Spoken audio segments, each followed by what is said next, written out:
thing that you want to do is wash your hands to be sure that they're clean as well as warm, and I have just done that at the sink. And now we're going to come and meet our pregnant model. This is Carol Gwaltney. And Carol, we're so glad to have you here with us today. This is Carol's first baby, and she is 37 weeks pregnant, and we don't know if it's a boy or a girl, so that makes it kind of exciting. So, okay, Carol, we'll just have you lay back here first. And when you lay her back, you want the table to be just slightly elevated. If it's up too high, it can distract from your evaluation. And if it's down too low, sometimes it can make Mom uncomfortable. You also want her to slightly have her legs bent so that it helps with her back discomfort. All right, so if I could have you just raise your shirt here, and I'm going to use a sheet just for some privacy here. So pull your pants down just a little bit, cover you with the sheet.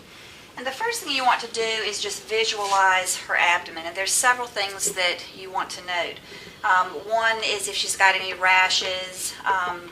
There are certain rashes that sometimes can be a problem with pregnancy, as well as any striae, which are stretch marks. And Carol has been very blessed not to have any stretch marks that are real obvious anyway. Another thing that is very common that women often ask about is this brown line that shows up right in the middle of the tummy. It's called the linea nigra, and that's very normal. It does go away after pregnancy. Sometimes it takes several weeks, but usually when women come back for their 6 weeks visit, it is gone.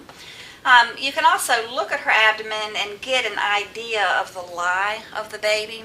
Now, the lie is the relationship of the fetal spine to the maternal spine. So there are 3 lies. You've got a longitudinal lie, which would be where the baby's spine is parallel to the mother's spine. And that could be in a breech position like this, or it could be in the cephalic head-down position like this. The second type of lie is called oblique, and that's where the baby is turned at an angle. And again, it can be head down, or it can be in the breech oblique lie. And the third type of lie is transverse, and that's where the baby's lying crossways, so the spines are perpendicular to each other. And in just looking at her abdomen, since it's got this nice ovoid shape, I would say that the baby is in a longitudinal line.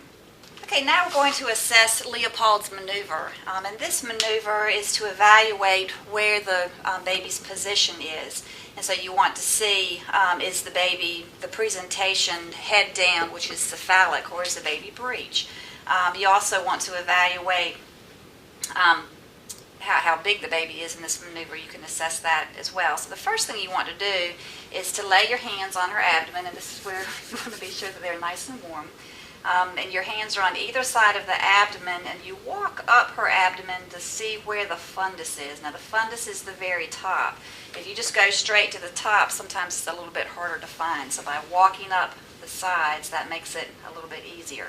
And so the top of her fundus is right here, and you can kind of see what's in the fundus by putting your fingers like this and moving it around. If it was a head in the fundus, it would be very mobile. If you grab the baby's head, you can move the head without moving the body, so you can feel this round, hard shape right here that moves without moving the body. But when I do this, I can feel the back actually moving as well. So this is the bottom right here. If you're not real sure, then you take your other hand and see what is presenting in the pelvis. And down here would be the head, and you can feel the hard ball of the head, and you can actually move it back and forth. And so her baby's bottom is in my left hand here, and the head is down here to the right. And he's kicking me as I'm doing this. Okay, so and with that you can also kind of assess an estimated size of the baby, and you know, it feels like this baby's actually about 6.5 to 7 pounds. It doesn't feel like a very big baby, which is nice. Okay, and then you want to see where's the baby's back and where are the arms and legs. And so you take your hands and place them fairly firmly and kind of roll them across her abdomen. And you can feel where the back is at. It's going to be nice and hard. And where the arms and legs are, it's softer. And sometimes you can even feel fetal parts as the baby might kick you. So you can feel the movement with it, which is certainly good to note. You can also feel knobby parts of arms and legs. And so her baby is in there just like this, right now. All right, the next part of Leopold's that you want to assess is, has the baby's head dropped into the pelvis yet?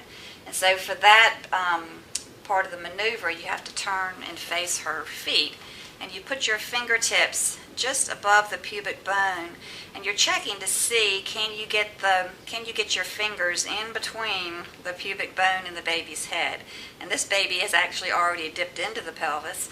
And at 36 weeks, that's not uncommon, because I'm not able to separate the head from the pubic bone. If I were, then my fingers would just kind of slide together, and you can sometimes even lift the baby's head up. But my fingers are not sliding together here, and I can feel that the head has moved down into the pelvis. And so that is the Leopold's maneuver. All right. So another thing that you can do while you're evaluating the abdomen is get an estimated gestational age of the pregnancy. Now, she's obviously farther along than this, but if you couldn't really see the pregnancy with her line here, you would touch and feel. And a 12-week uterus would just be peeking above the pubic bone, so you just would be able to feel it about 1, maybe 2 finger breadths above the pubic bone here. And then once she's around 16 weeks, the uterus is going to be about halfway between the pubic bone and the umbilicus. This is on an average person. So 16 weeks would be right about here. And then 20 weeks is just about to the umbilicus, maybe slightly below. And then 24 is just a finger or 2 above the umbilicus. And generally, once they hit 36 weeks, the uterus has reached the xiphoid process. After 36 weeks, the baby typically will drop down, and so it can be down below. And so your baby is either already dropped or you're just carrying it low because it is slightly below the xiphoid process here. As you're visualizing the abdomen, another thing that you might note is if there's any scarring there. Sometimes women who have had a cesarean section, there will be a low transverse scar, or it could be a vertical scar. And certainly if you saw a vertical scar, you would want to go back to your record and assess where the scar is in the uterus. Another thing that could be is women who have had a myomectomy. If they've had a fibroid in their past, there possibly could be surgery that was done to the uterus, and women who have had myomectomies typically need to have a cesarean section for their birth.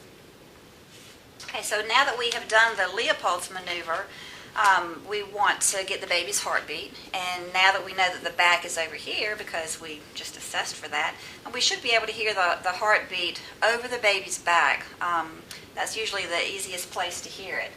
And so whether you're using a Doppler or a fetoscope, that's where you would want to place the instrument. So it's always nice if you have warmed gel. Some places do have that. This is cold, so I like to warn the patient that the gel is a little bit cold.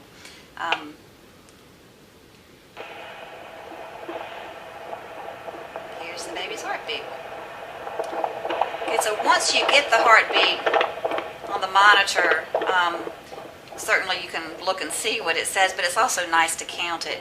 If you're listening to a 12-week or 14-week gestation, it's very difficult to count it for very long, so you want to count it for about 6 seconds and then recount it for another 6 seconds and just keep getting those numbers. You would add a 0 to the end of it, so if you counted 16 in 6 seconds, that would be 160. If you counted 14, that would be 140. And so you can get a range by counting several times over several 6-second segments. As the baby gets bigger, you may be able to count for 15 seconds, but as you've noticed, this is a term baby, and he or she has already moved away, and I have to reposition. So usually counting for 15 seconds is about all that you'll get. And this baby's heart rate's running in the 140s. It's been between 140 and 146. One thing that you can do too, if there's a mom who's concerned that the baby's not moving around a whole lot, you can sometimes get the baby to move while you're listening to the heart rate, and you'll actually hear the heart rate accelerate. This baby's gone up to 162. So that's a good sign that the baby is doing well in there. Of course, course, if she was truly concerned about decreased movement, a non-stress test would need to be done, but that's just a little quick assessment that you can do. Okay, so we've gotten the baby's heartbeat. To clean Mama off of here. Now we want to measure and see how many centimeters this baby is. And generally, the baby, once the baby hits about 20 weeks gestation, will measure about the same in centimeters as she is weeks gestation. So at 20 weeks, they usually measure around 20. And this is plus or minus 1 or 2. At 37, we would think he or she is about 37 centimeters. However, as the baby grows and gets very close to term, it typically will drop in the pelvis, and those numbers will start to drop. So I don't think you're going to measure 37, to be honest with you, by looking at your tummy. Okay, so you want to start with the pubic bone. I'm going to bring your pants down just a little bit lower, but try to keep you covered up here. Okay, so you want to put the 0 here on the pubic bone, and sometimes it hurts a little bit when you press on that pubic bone, so try to be gentle there. And then you come right up the middle of the belly, and you want to find where that fundus is again. So once again, you might need to find the side and kind of walk your fingers up, and then take the tape in between your fingers, and I'm measuring 34 centimeters. So it is 3 centimeters short, but once again, she's 37 weeks. The baby, we know, is dipping into the pelvis, because I was having a little trouble getting my fingers in between the pubic bone and the head. And so I would expect it to be a little bit smaller, so that really would not concern me. But it also tells me this is not a great big huge baby, which moms oftentimes do like to hear. Okay, we have assessed the Leopold'S Maneuver. We have measured the baby. We have listened to the heart rate. And now we're going to have a little fun. This is what we call the art of midwifery. And what I'm going to do is ask Mom first, do you mind if I draw a picture of the baby on your belly? Yeah, that would be really nice. Okay, I always like to tell moms, because some people don't like to have their bellies drawn on. It usually washes off with the first bath or 2. Sometimes it takes 2 or 3. But it does wash off. So you may need to have Mom just kind of bring her thumbs here to hold this down a little bit. Perfect. Okay, so the first thing you want to do is put your hands right here over the baby's head. And then you draw the head right in the crook of your fingers there. Okay, and then the baby's back, we've assessed, was over here on this side. And once again, I kind of walk my hand up to find where the baby's bottom is, and usually hold my hand there so I can get the actual size of the baby here. So there's the back and the baby's bottom. And now we're going to draw the leg, which I have to draw curled up because that's the only way I know how to do it. So we've got the thigh and the lower part of the leg and the foot. And then his arm. And babies usually are in this fetal position. Curled up like Curled up like this. And his little hand with his fingers. Be sure you give him 5 fingers. And then just connect the lines here to draw his tummy and his neck.